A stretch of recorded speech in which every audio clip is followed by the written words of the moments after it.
Bet you didn't know this. Alcohol has been a part of human civilization for over 13,000 years. Here's an example. Archaeologists actually found evidence of a beer-like drink in what is now Israel, used in burial rituals. And it was brewed to roughly 2 to 3% alcohol. So our ancestors were drinking fermented grain water. But that's nothing close to what you would order at a bar today. So when people say alcohol has always been a part of culture, that's actually true. The fact, though, that it's been around for 13,000 years doesn't explain why it's specifically everywhere in 2026. It's in every movie. It's in every sports broadcast. It's in every college orientation week. It's at every office happy hour.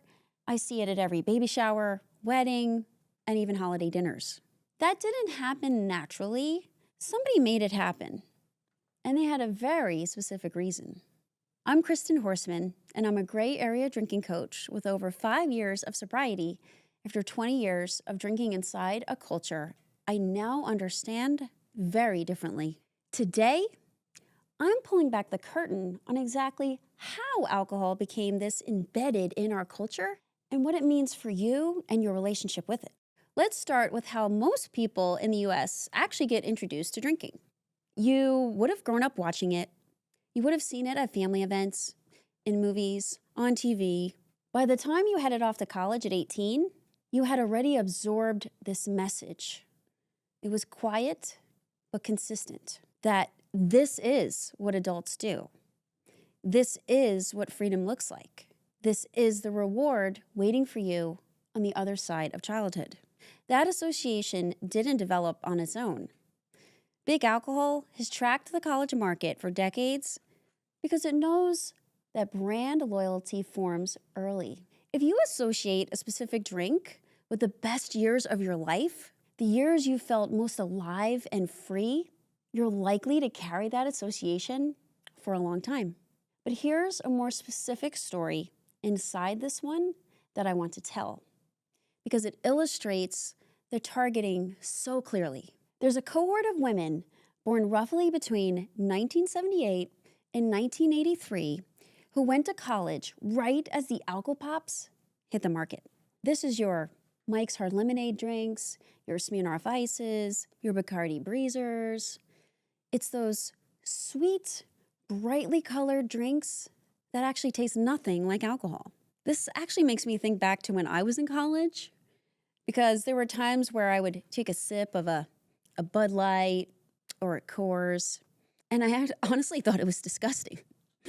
But then I would crack open a nice, cold Mike's Hard Lemonade, and it would just go down so smooth, and it was so sweet. And I thought, oh yeah, that drink is for me. So these Alcopop products were not made for men. They were built specifically for women like me who hadn't found anything they liked yet. It was a deliberate attempt to capture a market that Big Alcohol knew was untapped, and it worked.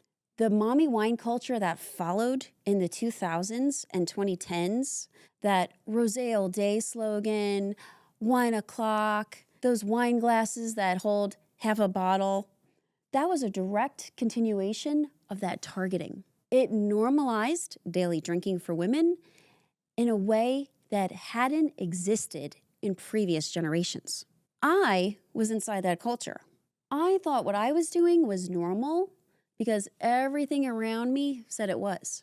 My social circle drank, my family drank. The shows that I watched made it look like the thing that smart, successful, modern women did. I had no framework for questioning any of it. And that was by design. But the targeting doesn't stop at college and marketing demographics. The reach goes much further back than that and much earlier than you'd expect. In 2023, the alcohol industry spent $7.7 billion on advertising across the globe in 12 key markets, including the US, the UK, China, France, and Germany. And $1.4 billion of that was just in the United States alone. So let that sink in for a second.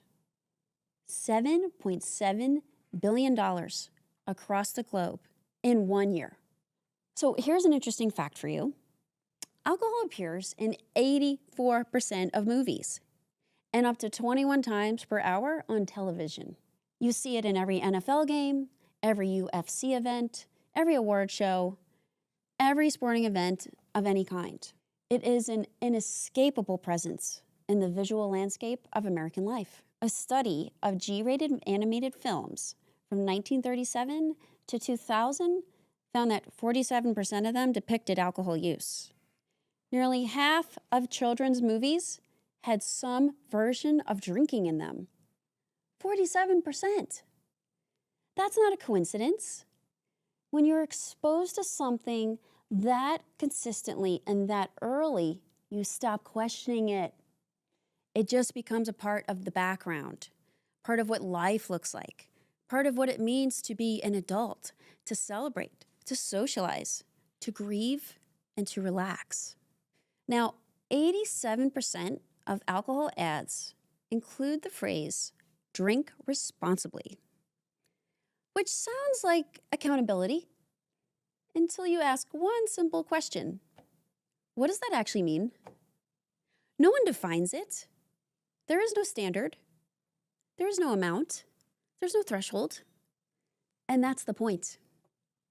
A vague disclaimer shifts all responsibility onto the person consuming the product and none onto the company that spent $7.7 billion making sure you'd want it.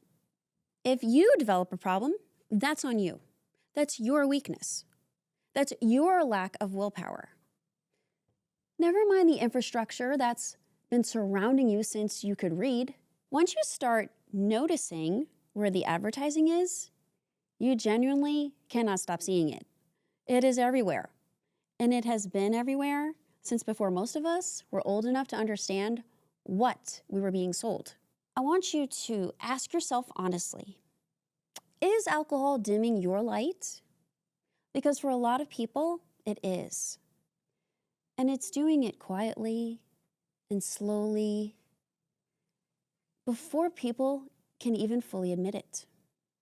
If you want to understand what's actually driving your relationship with alcohol and how to change it at the source, the link to work with me is in the description below.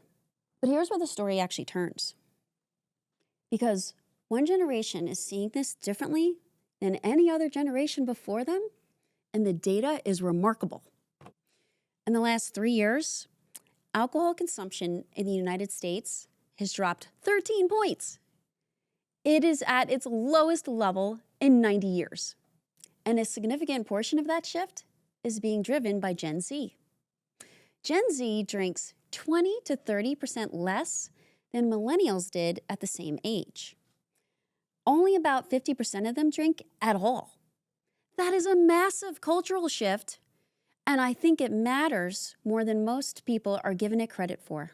Part of it is access to information. This generation grew up with the internet.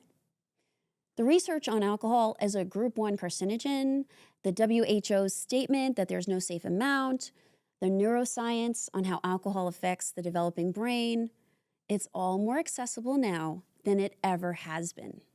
They didn't have to wait for a 60-minute segment to tell them what the science said. They could find the primary source themselves.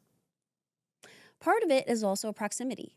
A lot of Gen Z watched their parents' generation drink, not the glamorous version from TV, the real version, up close.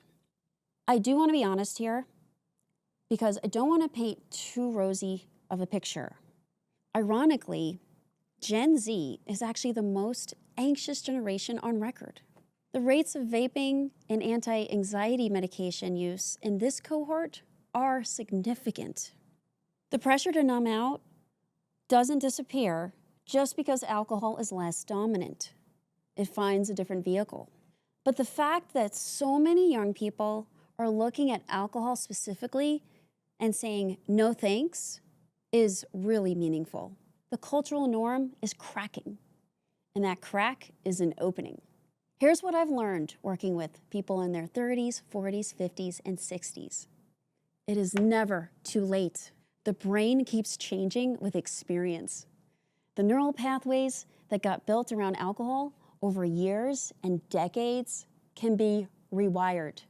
I've seen it happen, and I've lived it myself.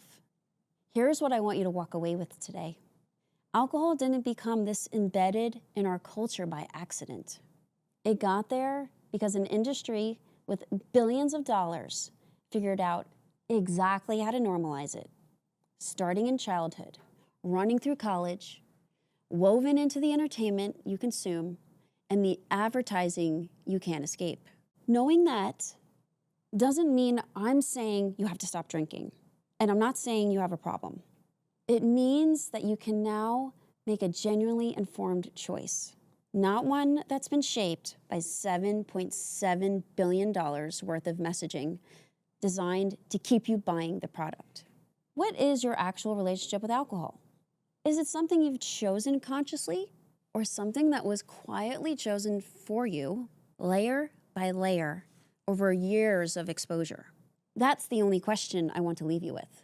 And whatever the answer is, you get to decide what to do about it now. Every week, I'm going deeper into what alcohol actually does to your brain, your body, and your life, and the science that the industry buried. I'm going to share the tools that actually help. If you don't want to miss it, subscribe and turn on notifications. As always, thank you so much for taking this journey with me, and I'm rooting for you.